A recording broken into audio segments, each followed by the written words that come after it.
Hello Katden lovers and Katden followers, abay Catherine Bernardo matapang na inilabas ang kanyang statement patungkol sa taong kanyang iniwan at wala nang balak balikan. But before that, if you haven't subscribed yet to my YouTube channel, please don't forget to like, share, and subscribe at i-hit mo na rin ang notification bell for more showbiz updates.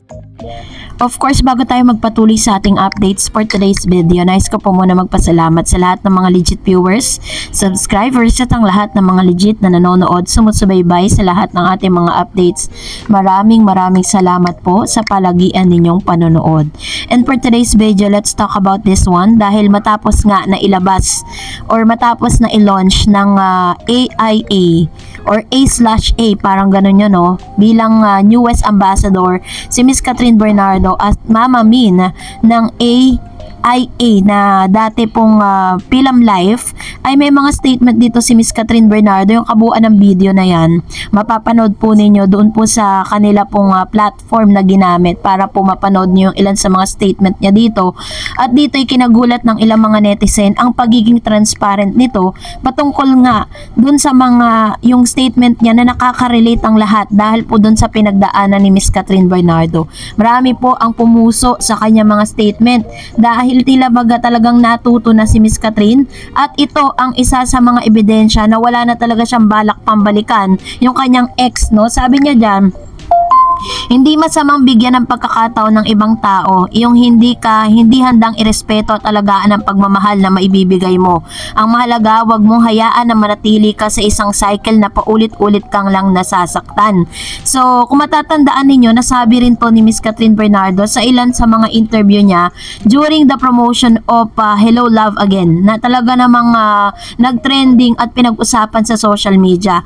Kaya nga parang hindi rin naman talaga na bother ang ilan sa mga Katden nang mapabalitang may taong kumatok dun po sa dressing room. Sabi niya pa, hindi mo kailangan bumalik sa taong binigyan mo na ng lahat pero hindi man lang nakuwang pahalagahan ang pagkatao mo. Siguro, panahon na para mag-move forward at bigyan ng sarili mo ng space para makilala ng tunay ang taong magmamahal sa'yo. Tandaan sa tamang tao, hindi ka kailangan magmakaawa para lang maramdaman ang halaga mo. So, medyo malalim po yung mga binitawan niyang mga salita dito na tila baga nagsasabi na yung taong binigyan niya at pinag-alayan niya ng lahat, no, ay parang hindi nga siya binigyan ng importansya.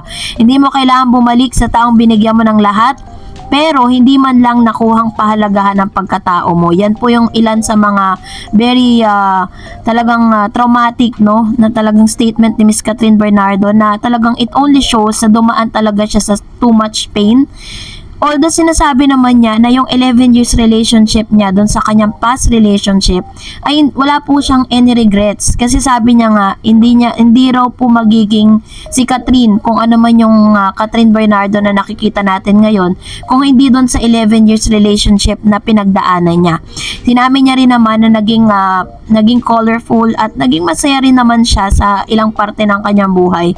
Pero syempre minsan mas nagiging traumatic kasi sa isang tao yung pain at kung paano niya talaga nalagpasan yung too much pain at yung process ng pain na pinagdaanan niya. So parang sinasabi niya dito na hindi siya kailangan magmakaawa or magbeg for a love, 'di ba? At palang sinasabi dito ni Miss Catherine Bernardo na mas ine-emphasize niya na kailangan meron tayong tinatawag na self-love.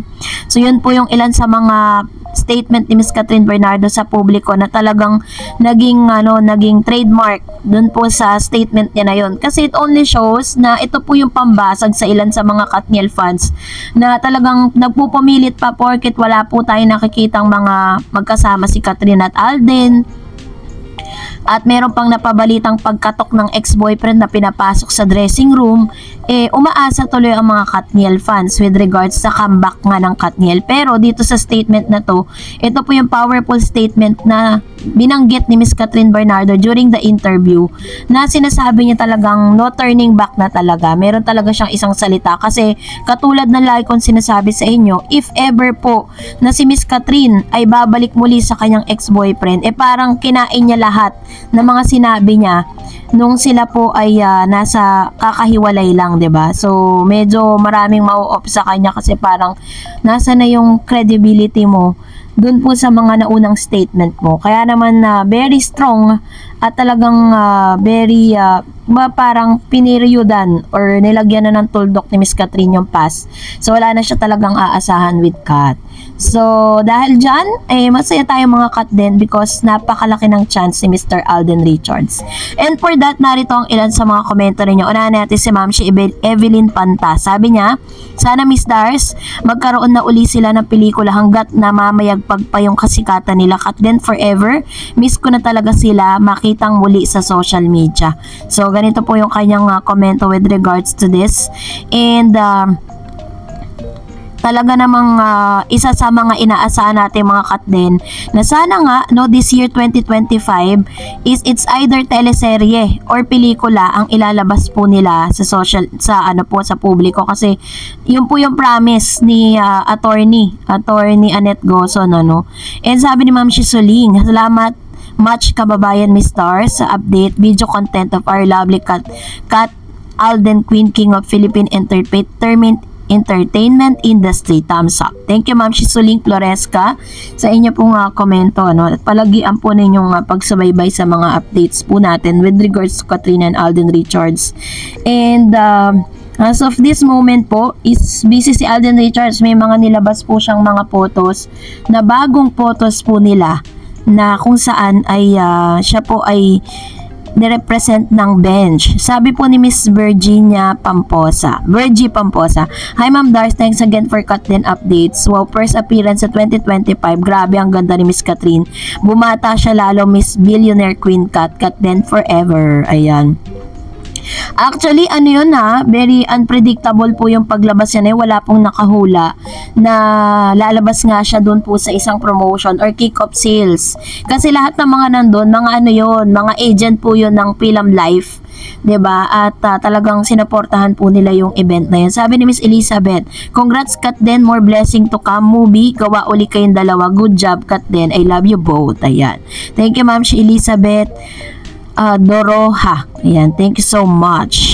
And as of this moment po is yun po yung ating abangan, yung mga susunod pang, and nakakarinig din po tayo na magkakaroon sila ng parang commercial together. Sabi ni Miss Elenita Claudia, let's give them privacy. If that's their decision, let it be.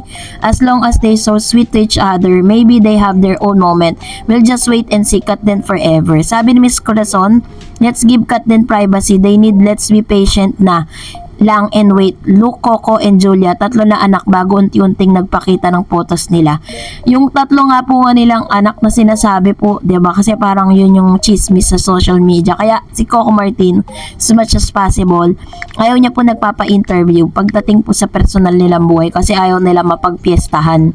'Di ba? Tingnan niyo po sa kaka-secret nila, nagtatlong anak na sila na hindi man lang nalalaman ng public. Si Mr. Willie Revillame lang po yung nagsabi na talagang pinasalamatan niya si Coco at si Julia. Tapos sinabi niya din doon na parang pati sa inyong mga anak. So which means hindi lang isa, marami silang anak. And sabi ni Miss Elena Galva, pero Miss Stars, napanood mo yung 2 guys na interview ni Boy Abunda tungkol kay Alden. Sabi daw, mayroong bagong girlfriend si Alden at napunta pa daw sa bahay na girl. Very puzzle. Kaya minsan hayaan na lang natin na ang friends na lang sila, Alden at Kat. Magkaibigan naman talaga since hello, love, goodbye. Meron silang kaibigan na buo at sinumpaan nila yun pati sila.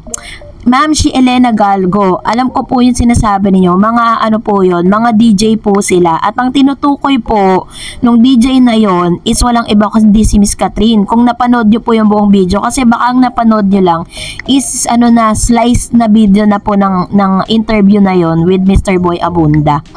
Kung hindi po kayo, kung hindi niyo po gustong magkatuluyan si Catherine at Alden, that's your decision, 'di ba? Pero syempre sa mga Kat din fans na katulad po natin, inilalaban natin 'yan dahil napakarami na pong mga dami na pong mga parang ebidensya na makapagsasabi. No? So kung ayaw po nagbago isip nyo, that's your choice.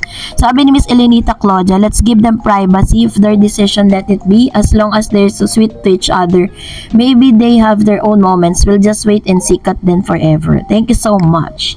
So that's it for today. For more videos and updates, please don't forget to like and subscribe, and please don't forget to follow my Facebook page, Dar Eds TV. God bless everyone.